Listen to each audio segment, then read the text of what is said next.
கோவக்காய் சாதம். நம்ம கோவக்காயில் வந்து நிறைய ரெசிபி பண்ணியிருக்கோம். ஆனால் இந்த ஒரு வாட்டி பொடியெல்லாம் அரைச்சி இந்த ரைஸ் பண்ணி பார்த்தீங்கன்னா அவ்வளோ டேஸ்ட்டாக இருக்கும். லஞ்ச் பாக்ஸுக்கு வந்து ஈஸி ரெசிபி. சரி வாங்க கோவக்காய் ரைஸ் எப்படி பண்ணுறது நம்ம பார்க்கலாம்.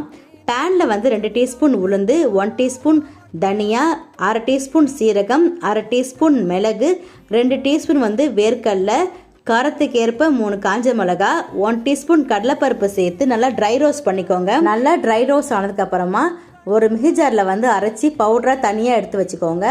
பேனில் வந்து 3 டேபிள் ஸ்பூன் எண்ணெய் ஊற்றிக்கோங்க. எண்ணெய் சுடானதுக்கப்புறமா ஒரு வெங்காயம் சேர்த்துட்டு கூடவே கருவேப்பிலை சேர்த்து நல்லா வதக்கி விட்டுக்கோங்க. அதுக்கப்புறம் நம்ம கட் பண்ணி வச்ச கோவக்காவை சேர்த்துக்கிறேன்.